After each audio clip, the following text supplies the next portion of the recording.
El siguiente programa no contiene escenas de exceso ni violencia. Para los menores se recomienda la compañía de padres o un adulto responsable.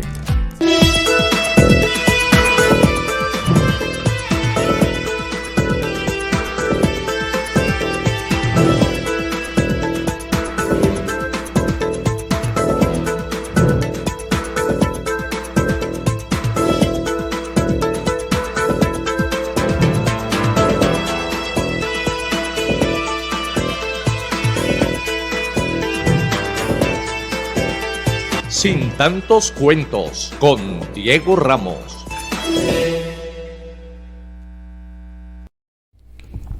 Bienvenidos una vez más a Sin tantos cuentos.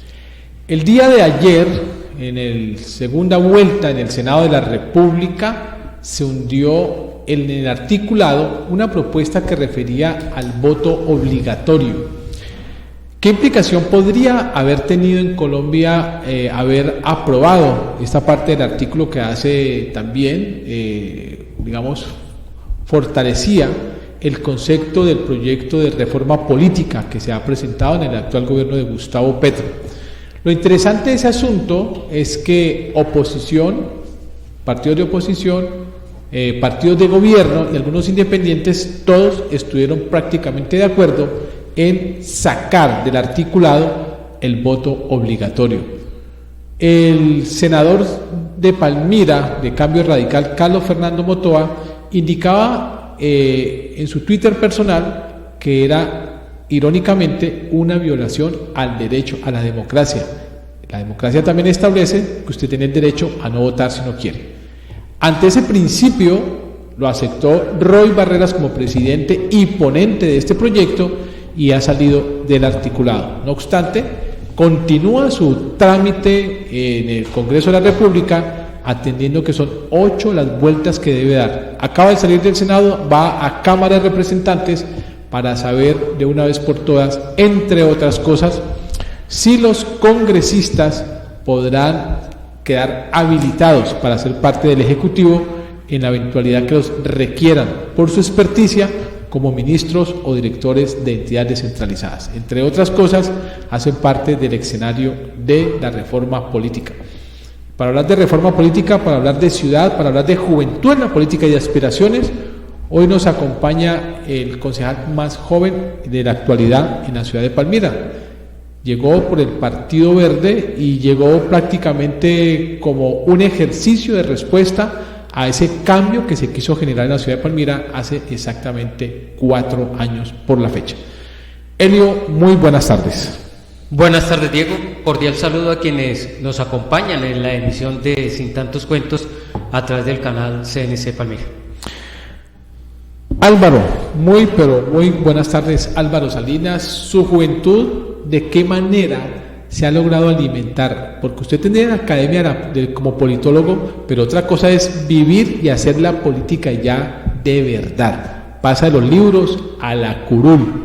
¿Qué le ha dejado esta experiencia de, voy a decir 4 años porque le vamos a incluir su campaña también, a fecha de hoy? Y sobre todo, ¿qué le deja en tanto a sus caminos a enfrentar el próximo 2023 en la contienda electoral? Buenas tardes. Buenas tardes, Diego, buenas tardes, Eliodoro, y a toda la audiencia que nos acompaña y que nos ve hasta ahora por el canal CNC. Como lo decís, llegar al Consejo Municipal de Palmira, una experiencia que construimos de la mano de estar en la calle con el hoy alcalde Óscar Escobar, y nos ha dejado muchas enseñanzas en el caso particular mío, no solo de ver, como lo decíamos, una cosa es la teoría que uno ve de cómo funciona el poder en la universidad, otra cosa es ya uno entrar en materia, ver cómo realmente son esos choques de poder dentro de estos cuerpos colegiados como el Consejo Municipal, pero también esta oportunidad de haber estado cerca al alcalde Óscar Escobar, pues me ha permitido aprender mucho de cómo es la gestión de los proyectos, cómo es que uno tiene que mover esto a nivel nacional, la consecución de recursos, poder llegar y aprender del movimiento de todas estas fuerzas del poder dentro de una administración municipal. Eso es en el aspecto político, digamos, de normatividad, pero en el interactuar con otros concejales, sobre todo cuando usted era el único arrancando el proceso, ¿cómo le fue? ¿Qué tal esa enseñanza?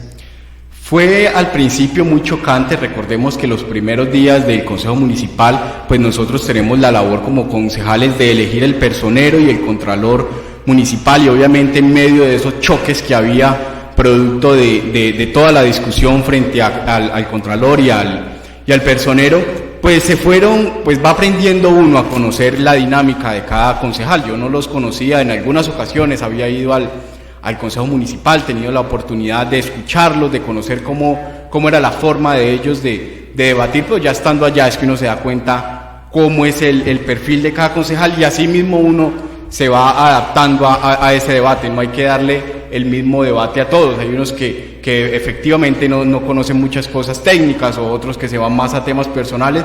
Yo creo que es el sentido de uno aprender a manejar eso, porque si no, sale uno estresado todos los días del recinto.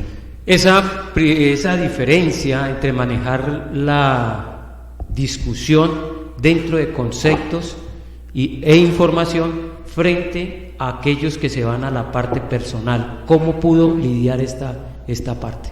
Yo creo que inició, y yo siempre recuerdo de los debates más fuertes que tenía ese primer año del Consejo, era con el concejal Oscar Armando Trujillo, que posteriormente estuvo muy cercano a la administración municipal, pero era porque veíamos, es de los más preparados, pues lleva varios periodos allá, y era el choque personal, pero al mismo tiempo el choque de argumentos, y eso era lo que permitía que fluyera el debate. Al final, como siempre le digo yo a las personas que a veces pelean por nosotros los políticos, es uno termina el debate, se baja, se da la mano y se toma un café y no pasó nada, y la gente es la que queda peleando. En este sentido, yo decidí como posición personal dar el debate cuando encuentro en el recinto del Consejo concejales con argumentos claros que realmente le quieren aportar a la ciudad, y no a temas personales. Yo a los de temas personales, así como dice un concejal que ya lleva como 4 periodos, que es el concejal Fonseca, pues es como pararse a hablar a una pared blanca. Entonces, en el sentido de cuando veo concejales aportándole, así sean no tienen que ser necesariamente que aporten o que estén cercanos al gobierno, sino concejales de la oposición, el concejal Freidman, el concejal Nieva, en muchas ocasiones hacen aportes interesantes a los proyectos de acuerdo, aportes interesantes a la ciudad, y esos son los debates que enriquecen y que le van a permitir un mayor progreso a nuestra ciudad. ¿Esta administración tuvo un enlace entre la alcaldía, entre el gobierno municipal y el consejo, o era directamente los secretarios o el secretario aquí es el secretario de gobierno, ¿no? El que interactuaba con ustedes, al secretario general. El secretario general, sí. A inicio, pues a propósito de todos esos choques que hubieron, después con el tema que se vio de la moción de censura del secretario de Educación, pues no se permitió que hubiera una relación muy cordial entre el consejo y la alcaldía. Yo puedo decir que no ha habido un enlace formal en estos 3 años. Se ha tenido una relación muy cordial siempre con el secretario general. Desde mi parte, pues muchos compañeros pues conocen de la cercanía mía. Vuelvo y lo repito, cuando son temas de ciudad que yo sé que le aportan, pues obviamente yo aprovecho y le escribo al alcalde, o cuando nos vemos le digo, tal concejal mencionó esto, que creo que sería importante que lo trabajemos, o creo que sería importante que lo escuchemos, y siempre que sea ese tipo de aportes, pues vamos a estar allí ayudando a comunicar, pero formalmente no hubo ese enlace. No es un secreto que usted prácticamente inició esta administración siendo, yo no sé si el escudero, pero sí el único concejal de gobierno. Y lo digo en el sentido de que la última reforma política establecía, el estatuto de oposición establecía precisamente que los concejales definieran su posición en las 3 alternativas: de gobierno, independencia y de oposición. ¿Qué puede sentir usted, cómo puede entender, siendo el único de gobierno, oficialmente hablando, frente a 18 de independencia, pero que actúan permanentemente de oposición? ¿Cómo manejar y cómo entender esa incoherencia política de esta ciudad? Sí, efectivamente, yo en parte de lo que he estudiado y todo lo que he aprendido en las distintas campañas que he tenido la oportunidad de estar, a pesar de la edad que tengo, pues evidentemente lo que sucedió en Palmira fue un estallido a recuperar la democracia de los ciudadanos, de los jóvenes que no tenían esperanza en que la ciudad pudiera pasar algo distinto a lo que venía pasando, y el reflejo y ese choque que se ve apenas Oscar gana las elecciones, las caravanas que se formaron, todo el apoyo de la ciudadanía durante esos días de escrutinio que fueron tan complejos, pues obviamente la clase política y los concejales y todos los políticos lo ven con un recelo de decir, yo aquí no puedo llegar a atacar de frente, porque en cierta medida les daba miedo que eso fuera contraproducente, y terminan declarándose obviamente la mayoría en independencia, pero haciendo como bien se ha visto una oposición férrea. No es coherente, pero estamos en Colombia, que pasan este tipo de cosas todo el tiempo. Este periodo ha estado atravesado también por otro fenómeno, y es la aparición de la coalición del Pacto Histórico. ¿Cómo vivió eso usted en Palmira?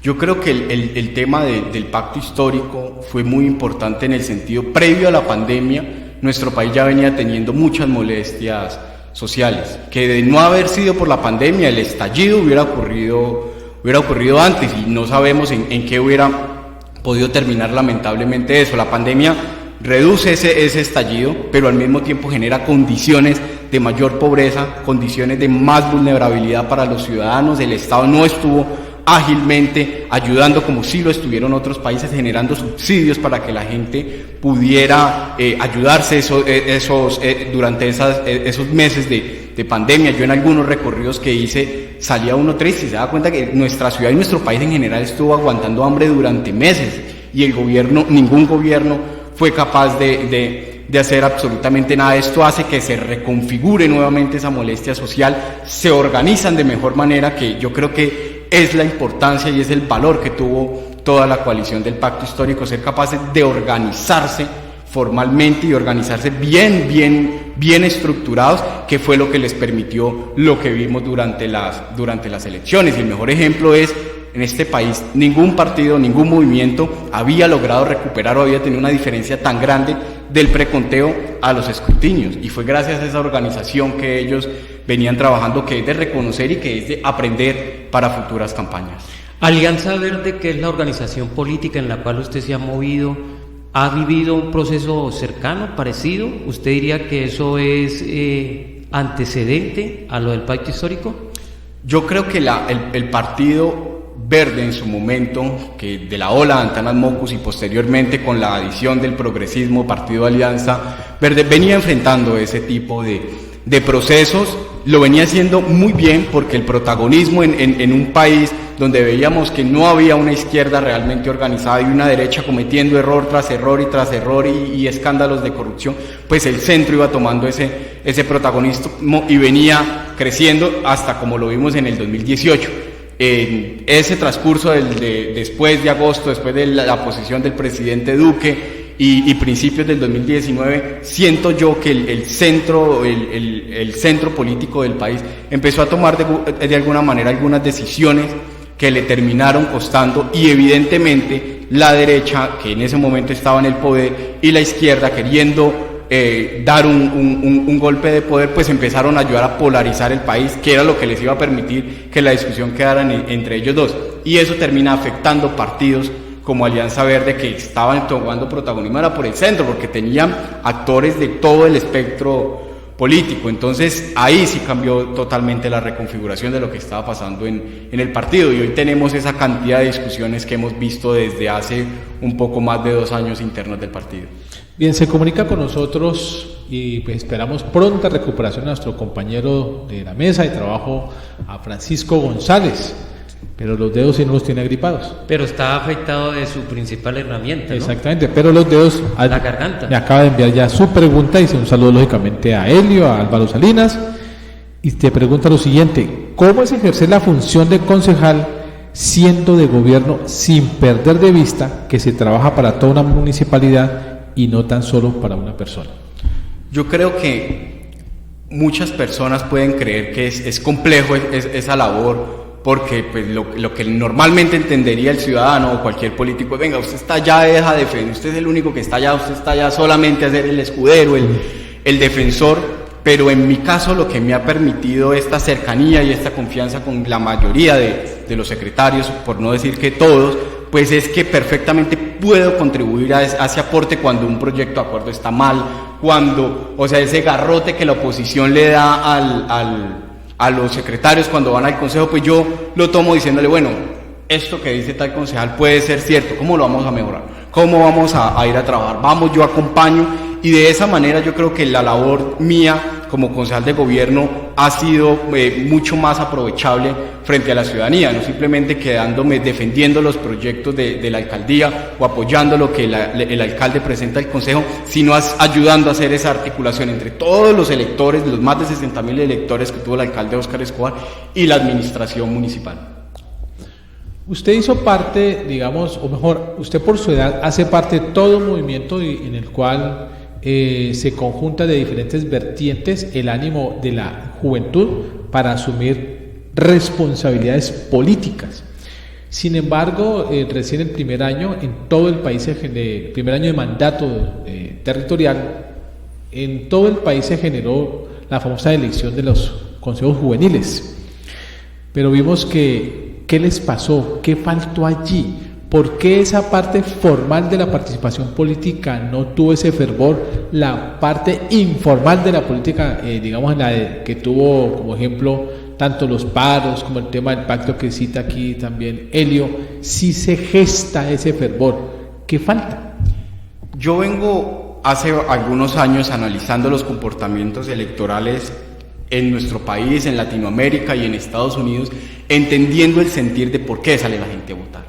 Que es, digamos, que dentro de la profesión, yo estoy terminando ciencia política y el negocio de la política, el negocio de los votos, cómo salgo yo a buscar y a conseguir votos. Y hemos identificado desde la campaña de Obama, desde la campaña de Antanas y todas estas campañas, o todo lo que uno llama votación de opinión o este tipo de elecciones, que la gente sale a votar por una causa guiada por las emociones. Cuando no hay una causa concreta que reviva las emociones de los ciudadanos, pues eso nunca se va a ver traducido en votos. Y es lo que le pasó tristemente a los consejos de juventud. No había una causa detrás de él. ¿Por qué yo quiero salir a votar por un consejero de juventud? ¿Qué es lo que me va a representar? Cuando yo ya estoy en parte viendo jóvenes haciendo esa misma labor.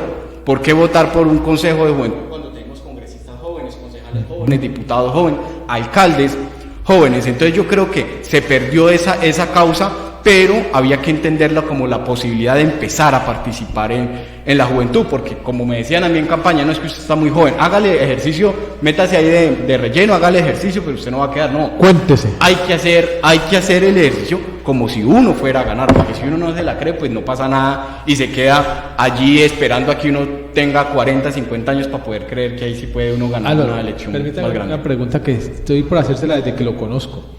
¿Usted se sorprendió con la curul? En gran parte, sí, yo lo puedo decir. Nosotros hicimos un trabajo grande con el alcalde recorriendo. Yo era fiel creyente de que en la calle era que se hacía la campaña. Yo vengo de todo este grupo de Sergio Fajardo haciendo política, y así fue que él hizo campaña. Y teníamos mucha fe, mucha esperanza. Yo siempre cuento la historia de cuando fuimos a la campaña contraria, haciendo campaña en el semáforo de la Casa del Panteón, que era donde nosotros manteníamos. Yo dije, ahora sí, el terreno está igual para todos, porque ahora estamos en la calle todos, vamos a ver cómo es que es ciudadano a ciudadano. Ya no estaba el tema económico sobrepuesto, pero el día de las elecciones, ver de frente cómo compran votos, y uno corría buscando a la policía y nadie hace nada, pues fue muy desesperanzador, obviamente. Entonces eso volvió y lo desinfló uno, y yo dije, no, aquí no va a pasar. Yo dije, ni siquiera el partido va a alcanzar la curul. Después, pues ya en el preconteo vimos cómo el partido iba creciendo. Sorpresa para mí también fue porque en los 10 primeros boletines mi nombre aparecía como de 10º. Que yo recuerdo que estaba con mi gerente de campaña, y yo le dije, bueno, se hizo el trabajo, concentrémonos en los escrutinios del alcalde y listo. Eso era lo que igual trabajamos, y se hizo bien el trabajo. Como cuando por allá, por el boletín 11-2, empieza a crecer la votación, empiezan a aparecer mesas de varios barrios de la ciudad, y empieza pues esa sorpresa, pero pues que en parte uno sabía el trabajo que veníamos realizando durante esos casi 7 meses con el alcalde. ¿Ustedes tuvieron estrategias para cuidar los votos? ¿Funcionó lo que planearon? Claro, totalmente la estrategia de cuidado de votos del día de siempre es muy importante, aunque yo siempre lo repito, y fue lo que le pasó en parte al pacto histórico y al presidente Gustavo Petro, y es, si la gente sale a votar en masa, no importa los votos que compren, no importa lo que intenten robar, eso se va a ver reflejado en las urnas, que la gente dio un mandato a un ciudadano. Sin embargo, nosotros sabíamos que la votación podía quedar muy apretada y llamamos a la mayor cantidad de amigos conocidos para que estuvieran el día de las elecciones como testigos, y posteriormente un grupo de abogados. O sea, esa noche no se durmió imprimiendo los E14, revisando puesto a puesto cualquier incoherencia, y ya internamente al otro día había una estrategia de qué hacer frente a cada uno de los puestos de votación. ¿Cómo hacer parte de un equipo que logra la alcaldía, pero a la vez lograr ser también concejal? Yo creo que como inicié esta parte ha sido muy enriquecedora. Yo creo que y por eso yo siempre intento sacarle el mayor provecho a estos 4 años y a este año que ya me queda, porque es una oportunidad muy difícil de repetir. Normalmente hay concejales que apoyan a un alcalde, pero no tienen esa cercanía de haber estado internamente en el equipo que lo inició todo, y eso me ha permitido a mí es poder estar en las discusiones de las tomas de decisiones importantes de todos los proyectos de la ciudad, algo que indudablemente pues sin haber estado en ese grupo interno no hubiera permitido. Bien. En alguna oportunidad, exactamente hace 2 años, 4 meses para ser exactos, tuve una conversación con el ex congresista Juan Fernando Reyes Curi. Le hacía la siguiente evaluación, lo hago públicamente pues porque la entrevista se hizo con él, o la conversación, porque no fue una entrevista propiamente, y le decía que yo en mis 32 años en la vida política de esta ciudad nunca había visto el poder desperdiciado. En el sentido de que se llevaba un año de administración y el movimiento de Juan Fernando Reyes Curi no se había fortalecido, y yo no lo estaba diciendo desde el punto de vista de la política clásica, la burocracia y los líderes, no. Y que eso tarde que temprano iba a pasar factura, y la factura se la pasó Palmira al no refrendarle su representación a la Cámara. Alguien me diría, pero ¿qué tiene que ver Juan Fernando Reyes Curi con Álvaro Salinas? Creo que mucho. Ese proyecto político, usted le quiso apostar a él. ¿Qué pasó? No se lo pregunta al concejal Álvaro Salinas, sino al politólogo Álvaro Salinas. Yo creo que, como lo hablaba ahorita, que me preguntaba sobre el tema del partido, en Palmira pasó exactamente eso, y es una convergencia de distintos movimientos, de distintos actores unidos en una sola causa, que era cambiarle un nuevo aire a Palmira, un nuevo camino, que fue como se llamó la campaña. Posteriormente se gana la alcaldía, se gana desde mi parte el consejo. Muy posiblemente yo diría que faltó una planeación frente a todos los liderazgos que te deja una campaña, porque es que en una campaña no tiene la oportunidad, y la campaña como la hicimos nosotros, de conocer una cantidad de líderes y de jóvenes que uno dice, este tiene potencial de crecimiento. Como no hubo en mi sentido esa organización, pues cada uno de los grupitos pequeñitos empezó a seguir su camino. Evidentemente en el caso de Juan Fernando y mío, pues nos iba a distanciar que él estaba en el Partido Liberal, yo estaba en el Partido Verde. Evidentemente no podíamos tener ninguna clase de relación por el tema de la doble militancia. Yo continué mi proceso con el movimiento Compromiso Ciudadano, que es el movimiento de Sergio Fajardo, que estábamos trabajando allí dentro del Partido Verde, que hemos tenido congresistas, que habíamos tenido concejales electos en varias ciudades de Colombia, el apoyo del movimiento también a la alcaldesa en Bogotá, Claudia López, y a partir de ahí yo empecé a construir, porque evidentemente yo tampoco me iba a quedar manicruzado de venga, yo acá no puedo hacer nada, entonces me estanco, no, había que seguir creciendo, conociendo nuevos líderes, empezando a formar un grupo, una estructura de jóvenes que quiera un cambio, que quiera seguir este cambio, pero que quiera una mejor ciudad y un mejor Valle del Cauca. Hablando con el politólogo, hablando con el politólogo, ¿qué le pasó al grupo de Juan Fernando Reyes? ¿En qué se descuidó? ¿En qué se distrajo? Que en el caso suyo no solo alcanza la curul, sino que logra también hacer un aporte para que hoy tengan senador en Ariel Ávila. ¿Por qué Juan Fernando Reyes no logra lo mismo? Yo creo allí dos puntos clave. Yo creo que uno tiene que leer o aprender o tener personas que lean, digamos que dentro de lo que estoy terminando de estudiar la ciencia política, uno aprende a leer los contextos de la ciudad. Mucha gente habla del tema de que Roy siempre cae bien parado, es aprender a eso, es aprender a leer hacia dónde va la ciudad y la capacidad uno de adaptarse y leer los escenarios en los que puede participar. Quienes estamos por fuera de los cargos electorales, el paso más difícil es decir, venga, yo quiero ser candidato. Una vez uno dice, yo quiero ser candidato, el reto clave, en mi opinión personal, está en saber cuándo salir de ese status quo que quedaste, en el cargo que quedaste, y dar el siguiente paso. Yo en alguna ocasión le señalé a Juan Fernando que los temas que él trataba eran más temas de un senador, más que temas de un representante a la Cámara que se encarga más de la gestión territorial, y él frente a los debates que tenía que dar y que daba frente al Congreso, pues obviamente tenía muchas diferencias con el gobierno nacional que se iban a ver traducidas en que no iba a poder tener ese lograr conseguir recursos para la región. Yo creo que gran parte, uno de los errores fue haber querido seguir en Cámara y no haber dado el salto al Senado. Mire, y le agradezco lo que acaba de decir. Ya hasta hoy no había caído en cuenta lo que acaba de decir. Claro, la agenda legislativa de Juan Fernando Reyes era de Senado, sí, desde las propuestas de cambio de estilo de vida de los colombianos, pero nunca discutió nada que pasara desde Cartago hasta Jundí, nada que tuviera que ver con la cordillera central y Buenaventura, nada que tuviera que ver con las realidades o problemas de su propia ciudad, ni de Cali siquiera.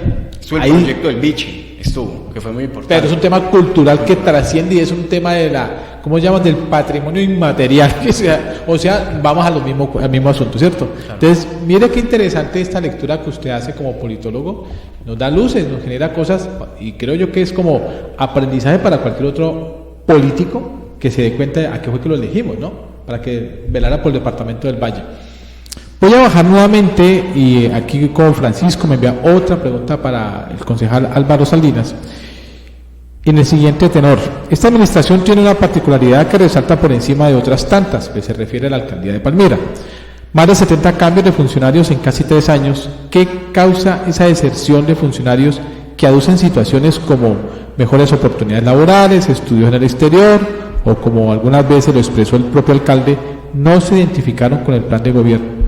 ¿Palmira fue un escampadero para algunos funcionarios? Se lo pregunto porque usted ahora manifestaba que ha sido amigo de muchos de estos secretarios. Yo decía, ¿a qué horas puede ser amigo de una persona que más se ha demorado en llegar que en irse? ¿Cómo haces?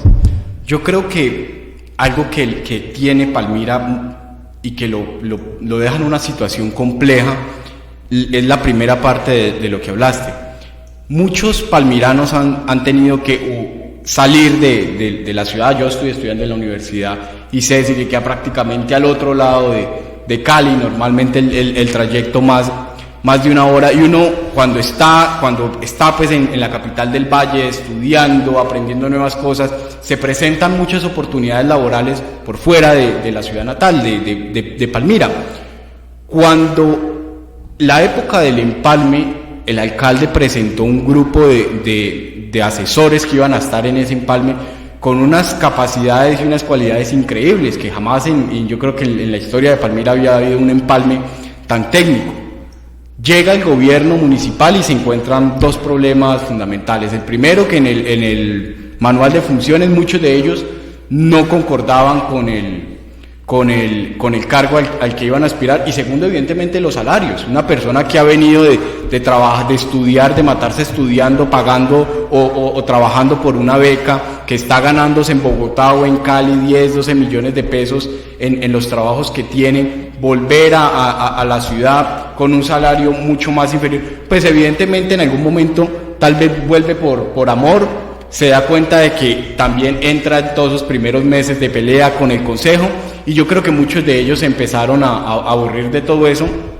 Evidentemente tal vez nunca habían visto cómo era la política internamente, que una cosa es como hablamos aquí, verla y escucharla por fuera, otra cosa es cuando uno está allí teniendo el control de la oposición, que no tiene un sentido técnico sino más de oposición, y todo lo que vivieron aquí, pues muchos de ellos se terminaron evidentemente yendo. Y también es muy importante, y Yo siempre que hablo con la ciudadanía se lo explico. Uno trabaja, y en el caso de la campaña que nosotros hicimos, un proyecto político de ciudad, de cambiarle la cara a nuestra ciudad, de que dejara de ser un pueblo, de entenderla mucho más técnicamente, ese trabajo que se ha hecho con el POT y ese trabajo que se ha hecho con distintos de los proyectos que hay. Si un secretario que llega por amor o por cariño o amistad al alcalde o a algún movimiento, pero no se identifica con ese proyecto de ciudad, con ese proyecto político de querer cambiarle la cara a Palmira, de querer trabajar con eso, pues evidentemente o se tiene que ir o el alcalde le tiene que pedir que dé un paso al lado.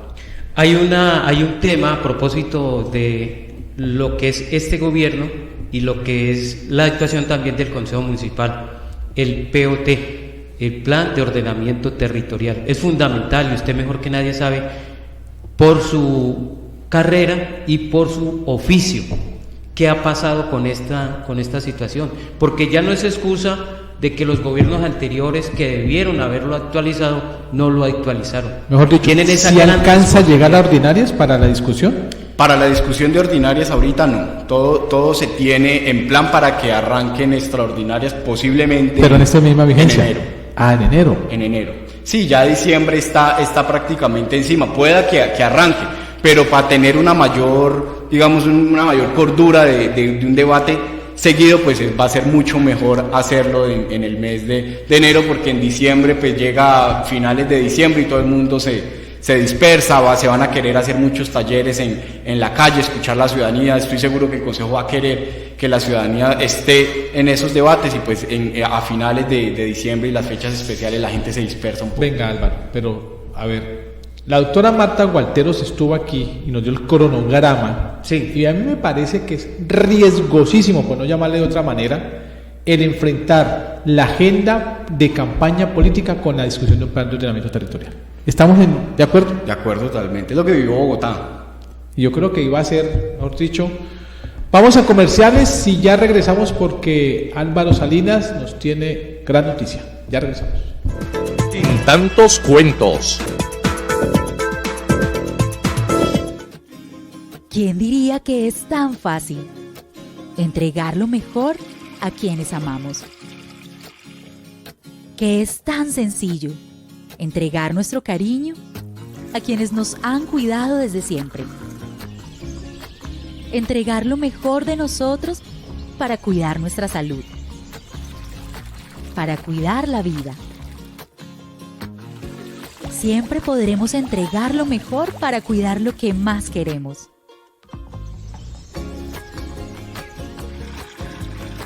Entregamos lo mejor en cada gota. Acuaoccidente. Realizar tus transacciones locales y nacionales es muy fácil con Supergiros. Estamos presentes en cada rincón de Colombia y contamos con amplios horarios para facilitarte la vida. Tus giros son más cómodos, rápidos y seguros, en solo cuestión de segundos. ¿Para qué giros? Cuando hay Supergiros. Legón Telecomunicaciones, tu mundo sin fronteras, ofrece los mejores planes de televisión por cable y acceso a internet de alta velocidad. Tenemos los mejores precios del mercado y un excelente servicio para nuestros suscriptores. Acérquese a nuestras oficinas en el edificio Los Coches o comuníquese a nuestras líneas de atención al cliente 284-4265 y 284-4272. Legón Telecomunicaciones, tu mundo sin fronteras. Realizar tus transacciones locales y nacionales es muy fácil con Supergiros. Estamos presentes en cada rincón de Colombia y contamos con amplios horarios para facilitarte la vida. Tus giros son más cómodos, rápidos y seguros, en solo cuestión de segundos. ¿Para qué giros? Cuando hay Supergiros.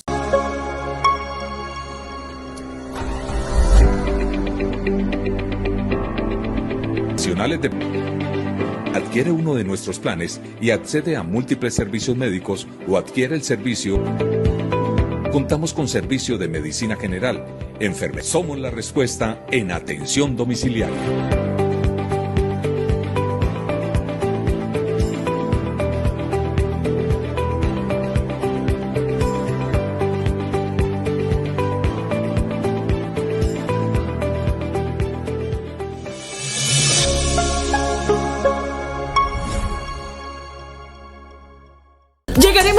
nueva marca, servicios y excelente atención para la revisión técnico-mecánica de tu motocicleta. Somos Palmimotos CDA. Nuestra misión es brindarte amplios espacios, seguridad y confianza en cada revisión. CDA, tu centro de diagnóstico automotor. Ubícanos en la carrera 28, número 3558, diagonal a la panadería Realpe. En Palmira, los jóvenes tienen cada vez más oportunidades a través del programa de prevención social para la violencia Pasos de la Alcaldía de Palmira. Más de 600 jóvenes entre los 16 y 30 años de la ciudad ahora tienen más acceso al deporte, la cultura y la educación. Alcaldía de Palmira, Palmira pa'lante.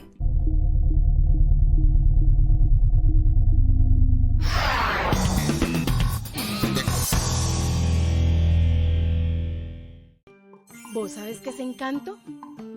Encanto es viajar por el valle, es ver ballenas, es comer fritanga, es tirarse en parapente, es gozar sus ferias. Es que aquí nos sobra la magia, no nos detenemos, siempre adelante. Somos un valle invencible, Gobernación del Valle del Cauca. ¿Quién diría que es tan fácil entregar lo mejor a quienes amamos? Que es tan sencillo entregar nuestro cariño a quienes nos han cuidado desde siempre. Entregar lo mejor de nosotros para cuidar nuestra salud, para cuidar la vida. Siempre podremos entregar lo mejor para cuidar lo que más queremos. En tantos cuentos. En tantos cuentos. En tantos cuentos. Bien, devolvemos nuevamente a Sin Tantos Cuentos. Señor concejal Álvaro Salinas, ¿su segundo apellido es? Palacios. Palacios. ¿Muy palmirano o viene de otro lado? Mis ambos padres míos son de Potrerillo. Hacia más palmiranos, ¿para dónde? ¿Y llegaron a Potrerillo de dónde? Porque todos los que vienen de la montaña vinieron del Caldas de Nariño, ¿no? Mi papá venían del Darién, cuando mi abuelo murió, que se llamaba igual Álvaro Salinas. Mi abuela decidió emprender hacia acá, hacia Palmira y Cerrito, que tenía unos familiares. Y de parte de mi mamá, sí, toda la vida han sido de allá. Mi bisabuelo era ahí sí como en la pelota de letra. Ellos eran dueños de todas esas tierras y yo no sé cómo no terminó en manos de ya de nadie. Okay, toda esa zona de Potrerillo. Álvaro, concejal, ¿la experiencia le permite volver a aspirar o cuál es el rumbo que va a tomar para el 2023 en la campaña? Yo siempre he creído que uno tiene que ir trazando y ir creciendo una ruta. Estos 3 años que llevo y el año que me falta me han permitido aprender mucho. También me hubiera gustado haber logrado presentar muchos proyectos de acuerdo que teníamos estructurados con el equipo. Al final solamente presentamos uno y frente a la dinámica de ese debate que se dio, pues yo me di cuenta que definitivamente no había una voluntad del Consejo de querer permitirme que yo pudiera entregar esos o que pudiéramos debatir esos proyectos y haberle contribuido a la ciudad. Sin embargo, yo creo que el aprendizaje en el Consejo es más que suficiente de cómo funciona en ese caso. A mí siempre en lo particular me ha gustado mucho el Ejecutivo por la capacidad que tiene de ser mucho más tangente la entrega de obras y bienes y servicios a la comunidad. Pero en este caso he tomado la decisión con algunos amigos y equipo que han estado conmigo apoyándome mucho de dar el siguiente paso a la asamblea y ser candidato a la asamblea del Valle del Cauca. ¿Cuál fue el proyecto de acuerdo que usted presentó? Presenté un proyecto de acuerdo en el finales a inicios del segundo año para el tema de la cultura nariñense en Zamorano. Yo toda la vida viví en Zamorano y ellos siempre me habían recalcado ese tema de recalcar la importancia y la contribución que ellos han tenido al municipio para poder de cierta manera ir llevando paso a paso a la importancia de las fiestas que se hacen a inicio de enero. Al final el proyecto pasó, lo mismo que acaba de pasar con el 213, pasó en comisión y antes de plenaria algunos concejales dijeron que faltaba integrar algunas partes de las comunidades de yo no sé dónde, de dónde, yo ya sabía para dónde iba el debate, que es lo que yo siempre digo. Muchos concejales dicen que nunca se ha negado un proyecto, pues nadie va nadie va a ser tampoco estratega de negar de frente un proyecto de acuerdo que le entrega un beneficio a la ciudadanía, y por ahí se fue dilatando el cuento y se perdió el proyecto, al final se tuvo que bajar. ¿Tan pronto asamblea ya? ¿Asamblea departamental? Sí, 4 años más que suficiente, digamos 3, falta 1, pero es más que suficiente al Consejo. Después uno se queda allí 4 o 6 periodos y no sale. Yo creo que es importante ir permitiendo, seguir creciendo, pero también darle espacio a esa cantidad de jóvenes, que yo creo que es el mayor aporte que yo le pude haber entregado a la ciudad de Palmira, es que muchos jóvenes mayores de 18 años digan: yo me quiero lanzar, porque si este pelado pudo, pues yo también puedo. Así que es el mejor aporte que yo le pude haber dejado a la ciudad, es que muchos, y eso espero en todos los partidos, sin importar el color político o la ideología, que muchos jóvenes se terminen lanzando y que le cambiemos la dinámica a la política, porque si nosotros los jóvenes y en general los ciudadanos no nos metemos con la política se mete con nosotros y nos puede hacer daño si no estamos ahí pendientes. Permítame saludamos a quienes están con nosotros en este momento: al abogado Ever López, Leonidas Aparicio Cubillos, Edi Lucrecia Cruz, Yadira Ramírez, el concejal Edwin Marín, el señor presidente del Consejo Nano Cuervo, Gecavide Jenny Carolina Vidal, debe conocerla porque lo saluda perfectamente, muy bien. Misión Palmira hace un comentario a propósito de lo que yo le decía, la pseudo oposición en Palmira. Reclama Misión Palmira con relación a que cuál oposición hay en Palmira. Claro, en Palmira hay oposición. No solamente yo puedo estarle dándole palmaditas a usted en la espalda, y como decía Guillermo Barney, perdónenme la grosería, y pataditas en el culo también. Eso tal cual está pasando en la ciudad de Palmira desde que se tomó posesión el Consejo de la Ciudad. No por aprobar absolutamente todos los acuerdos que se presentan en los proyectos se está en gobierno. No, eso se llama la teoría clásica de Pilatos, lavarse las manos. Yo le apruebo todo, pero aguántese todo. ¿O no es así? Totalmente de acuerdo. Y que en parte, como politólogo, eso lo puedo decir, también le puede pasar factura. Porque es que yo creo que más de uno estaría feliz si se hubiera declarado de frente de oposición. Claro. Y pudiera estar hoy de frente diciendo: yo hago oposición porque este no es el proyecto político que estoy apoyando, el proyecto de Palmira es este o este. Para mí perdieron más colocándose el disfraz de independencia. Totalmente de acuerdo.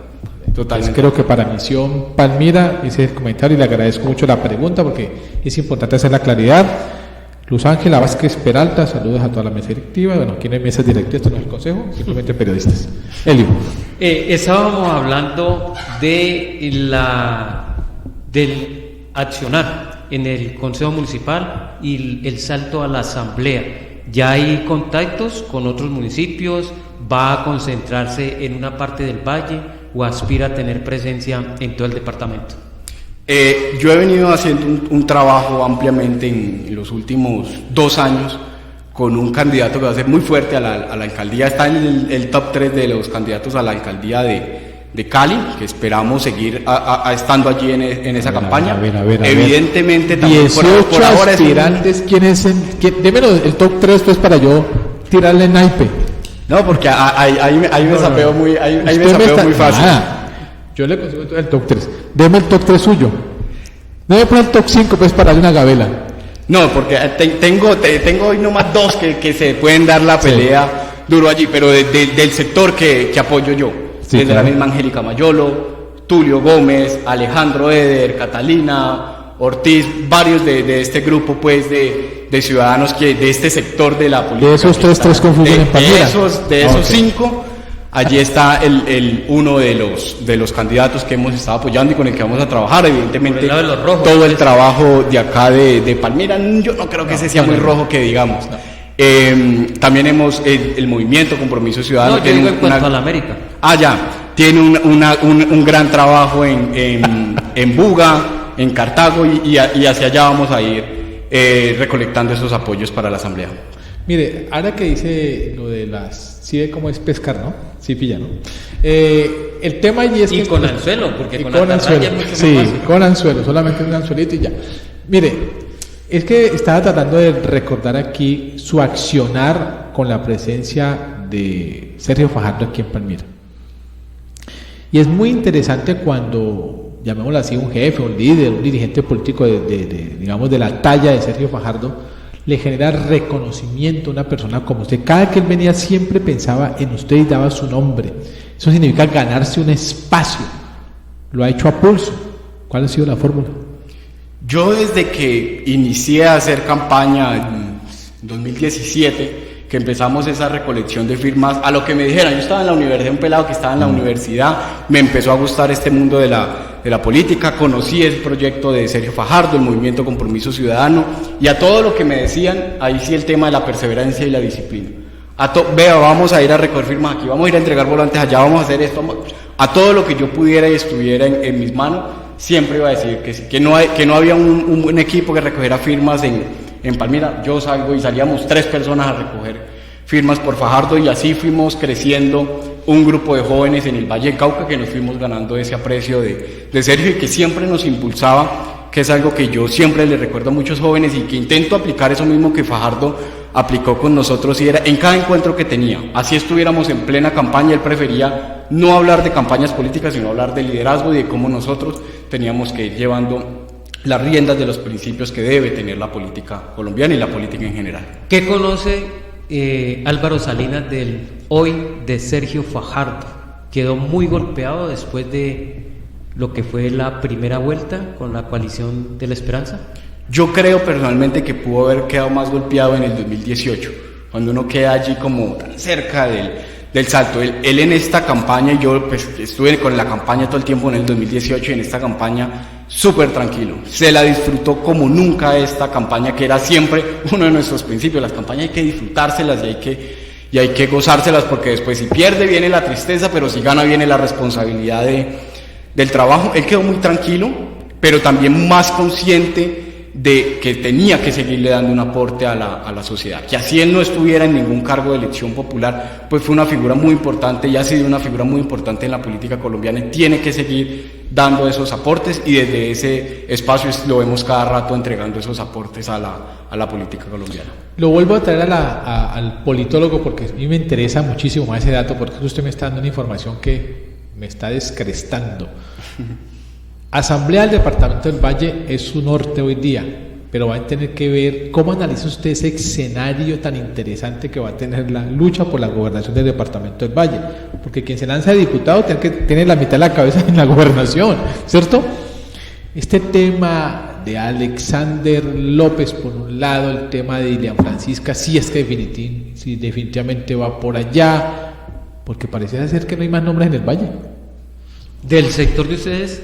De acuerdo, totalmente. Del sector de nosotros, por ahí en el Twitter de la monja, que tiene esos datos interesantes, por ahí escuché en estos días el dato de que Catalina Ortiz estaba pensando, podría ser un buen ejercicio, pero evidentemente uno pues, como politólogo sabe que hoy la pelea va a estar en manos de Dilian Francisca Toro y de Alexander López. ¿Qué puede analizar uno hoy? Hoy el escenario de la gobernación es muy... Señor diputado, ¿quién quiere que gane? Yo creo que la gobernación merece también un respiro, un nuevo aire. En ese sentido, preferiría que... ¿Hablo yo por usted? Alexander López, listo. Claro, que quedara Alexander López o cualquier otro candidato. Y hoy, ese escenario que tiene la gobernación es muy parecido al de Palmira, con una pequeña diferencia, y es la Palmira del 2019 nunca había vivido lo que pasó con Oscar. Hoy la gobernación o la campaña de la gobernación del 2023 tiene ahí respirándole, ojo, que es que haya su vecino, su aliado más radical, lo voltearon en un momento. Entonces, eso puede jugar un poco en contra de la estructura de la campaña de Dilian Francisca, ese susto de tener allí a Alexander con gobierno nacional, que no se sabe con cuántos apoyos o no por estas peleas internas que hoy hay dentro del pacto histórico. Y por el otro lado también Alexander, que se vino de frente a darle unas luchas a los proyectos de la gobernación, y pues que vamos a ver cómo articulan todo el gobierno nacional para poder hacer una campaña y dar esa pelea, porque pues lo que venía sucediendo es que nadie se atrevía a meterse ahí a esa pelea. ¿Qué ha trascendido en cuanto a los otros actores locales? El caso de Roy Barreras, ¿él estará ya definido con Alexander López? Yo creo que ellos están en esa discusión, e incluso yo creo que eso lo lleva en parte a Alexander a reconsiderar gobernación o alcaldía de Cali, o como he escuchado yo por ahí, o mejor, ninguna de las dos, porque es que hoy él es el senador más importante de la izquierda, de la real izquierda colombiana. Entonces yo creo que a él lo pone a reconsiderar un poco cuáles son los apoyos que pueda o no tener. Y recordemos también pues que el tema de Roy es un poco complejo, porque no ha tenido las mejores amistades ni con Alexander por un lado, pero tampoco ha tenido una relación muy cordial con Dillion. No, claro. Y los liberales, Fabio Arroyave. Claro, ellos yo creo entran al juego como entran normalmente los partidos tradicionales, al mejor postor o a dividirse entre los dos y ganar con cara y sello. O sea, el Partido Liberal montará tercería o apoyará una de las dos vertientes que hoy se están pintando para la gobernación. Dependiendo con quién sea la alianza. Si la alianza es con uno, con otro, y ese uno u otro prefiere que haga la tercería para disminuir la votación, pues hacia allá se irá. Esas son las estrategias de cómo los partidos enfrentan. ¿Eso lo hacen? Evidentemente, eso lo vivimos en la coalición de la esperanza, cómo se desmoronó de un momento a otro. ¿Cómo fue eso? Cuéntenos. No, pues la historia que se tiene es lo que yo digo, que desde que se vio ese debate donde se agarró Ingrid con Alejandro Gaviria, eso desde que no esa loca la política colombiana, desbarataron toda esperanza. Se acabó toda. Sí, ahí sí, perdóneme, pero el que hizo ese picado, mejor dicho, se clavó un ¿Y puñal. los del neoliberalismo también aportaron a ese fraccionamiento? No, yo creo que los Galán tienen he compartido en algunas ocasiones con ellos y tienen un buen sentido de la escucha y de aportar. Siempre han estado muy atentos a poder aportar. Bueno, dos preguntas finales, Álvaro Salinas. ¿Qué le dice usted? ¿Cómo lee un politólogo este exagerado, yo diría para mí exagerado número de aspirantes a la alcaldía de Palmira, y qué es lo que propicia tanto nombre en la palestra? Una renovación en la democracia palmirana, que es lo que llegaría a pasarle a la... Pero, ¿renovar lo que se está renovando? No. ¿Qué es lo que sucede? Que eso de la sociedad hace 4 años, le creo, pero ahora... No, cuando se pierde, los políticos o las estructuras que se quieren, recordemos que el poder siempre va a estar en disputa.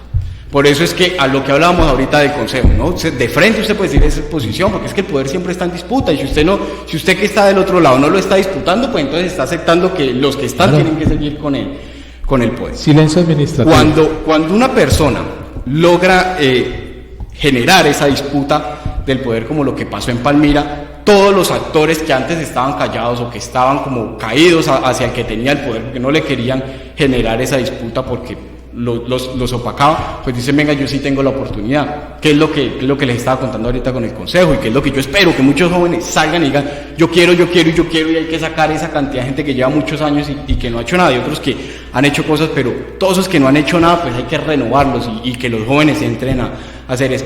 Es lo mismo. La gente vio que, si bien habrán habido unas estructuras apoyando tal vez la candidatura de Oscar, pero eran mínimas. O sea, uno no, y es imposible hoy contar si de verdad o no terminaron apoyando, porque después de ganar todo el mundo dijo, yo te puse mi estructura, yo te puse tantos votos, pero al final fue una opinión gigantesca, y eso lo puede ver uno. Yo me especializo mucho en hacer mapeos electorales y geográficos y lograr identificar el voto en blanco. En Palmira se logró arrebatarle al voto en blanco más de 24.000 votos. 24.000 votos de personas que no creían en ninguno de los candidatos que estaban en las elecciones anteriores. Eso va a llevar a la gente, eso ha llevado a candidatos a querer lanzarse y decir, yo también puedo pescar ahí en ese río revuelto de tantos votos que quedan hoy relativamente sueltos. Álvaro, yo no sé de mapeos, pero de números sí sé. Palmira nunca ha sacado 24.000 votos en blanco en esta ciudad. ¿De dónde identifican ustedes? ¿Por una mera intención? No. Habían en las elecciones, por aquí tengo el Excel, creo que el Polo Democrático eran promotores del voto en blanco en una votación. Voto en blanco. Ellos sacaron, si no me falla la memoria, alrededor de 3.000, 4.000 votos. Fueron cerca de 12.000 votos en blanco en esa elección, y ahí, perdón, estoy contando yo los votos nulos y la abstención. Estoy uniendo todos esos votos. Promotores en blanco, el blanco oficialmente, los nulos que uno puede medir en cierta medida. Ahí está el nulo normal que no sabe y lo dañó, pero está el nulo de la gente que sale berraca a votar, el voto castigo, a rayar, todos son unos ladrones y ese voto termina siendo un voto nulo. Yo no lo llamaría, le robaron ustedes al voto escéptico palmirano, más bien, creería yo que la justicia. Exactamente, alrededor de los 20.000 votos. Eso sí. Finalmente, el venenoso de Francisco, como nunca falta, y no podía aguantarse, hace esta pregunta. Incluso yo le hago un contexto. Cuando estábamos en la transmisión de Radio Palmira para decirle a los palmiranos que Óscar Escobar era elegido o fue elegido candidato a la alcaldía hacia las 7 de la noche, ya era alcalde como a las 6 y piquito, ¿no? Pero a las 7 se dio el anuncio oficial. El primer político en Palmira dirigente que hizo reconocimiento de ese triunfo y a su vez derrota de su grupo fue Ritter López. ¿Estamos? Coloco ese contexto porque de alguna manera a partir de allí se gestó toda una duda al interior de ese movimiento, y de qué lado es que está, ¿cierto? Y a muchos decían, hizo una politicada allí para tender puentes, ¿listo? Y entonces, hoy día, el politólogo Álvaro Salinas, ¿cómo lee ese actor en la política, para bien o para mal, que no es indiferente para nadie, que es Ritter López, hoy sin partido de la U?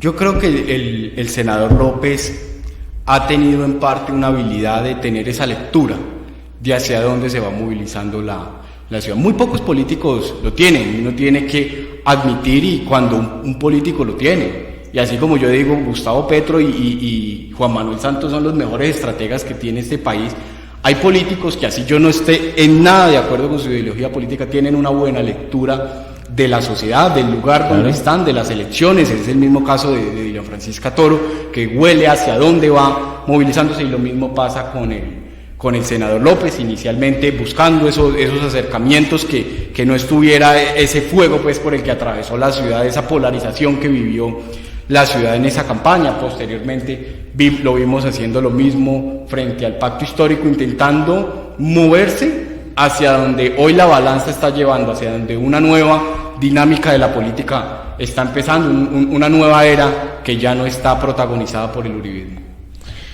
Pues sí, creo que su última pregunta. Álvaro, sí, la última de esta ronda, de esta oportunidad. Usted nos decía que la Palmira va a insistir en la renovación para la alcaldía, que ese mundo de aspiraciones es uno de los indicativos, pero si hilamos delgado vemos que son los de las mismas estructuras. ¿Cómo va a haber renovación? La persona es diferente, de pronto tenga menos edad que los que gobernaron antes, pero resulta que el partido, la estructura y las formas son las mismas. Entonces, ¿dónde está la renovación? Es que yo creo que la renovación ya estuvo en un proyecto político que llegó a cambiar la ciudad, que por distintos problemas de orden social como la pandemia, el paro, por distintos problemas de organización, de llegar un nuevo a la política también, porque hay que decirlo, y por temas de oposición, pues ha sido duro encontrar esos proyectos que la gente quiere ver. Pero hoy la ciudad está muchísimo más organizada que antes, y ese es el proyecto renovador, ese es el proyecto en el que yo creo, un proyecto en el que yo lo he dicho varias veces en el Consejo, después de que me leí el libro del exalcalde Ángel Botero. Hace 70 años aquí no pasa nada. Hace 70 años que Álvaro Domínguez Vallecilla quiso traer Federico Botero, perdón, el exalcalde. Hace 70 años que Álvaro Domínguez Vallecilla trajo la obra del bosque municipal, la obra por la que estamos aquí, el parque lineal, el coliseo de feria y todo eso. No pasan proyectos importantes. Esa es la renovación y ese es el proyecto que quisimos entregar. La terminal de transporte no pensada como una infraestructura X, ya no, algo que en verdad esté conectado con el tren de cercanía, que le podamos ya decir al proyecto del tren de cercanía, venga, aquí vamos a arrancar con este proyecto de la terminal, que se va a articular con el tren, que va a tener un mejor sistema de transporte, que estamos pensando esas ciudades de 15 minutos, el bosque municipal no lo pensamos más que cada alcalde que llega quiere hacerle una cosita, no, entre todos conjuntos vamos a hacer algo verdaderamente grande y cada alcalde le va a ir dando su toque, pero a ese macroproyecto que está la renovación del centro, que en gran parte la arrancó el exalcalde Richter, pero que eso tiene que continuar. Y muchos de estos proyectos que de verdad son importantes para la ciudad. Esa es la renovación, porque aquí no, desde Domínguez Vallecilla hasta que pasó la peatonal y nada. Perfecto. Pues Álvaro Salinas, mil gracias por haberle escuchado como concejal, como aspirante a la asamblea, pero sobre todo ha sido una exquisitez escucharlo como politólogo. La verdad me le quito el sombrero. No, gracias Diego, gracias Heliodoro, y siempre contento de estar aquí acompañándolos en cualquier debate que haya. Perfecto, Helio, mil gracias por esta tarde de hoy. Diego, igualmente a los cibernautas, quienes nos acompañan en Sin Tantos Cuentos, gracias por su tiempo, en nuestro es con todo gusto. A todos ustedes nos estaremos viendo mañana nuevamente con otro invitado, otras realidades aquí en Sin Tantos Cuentos.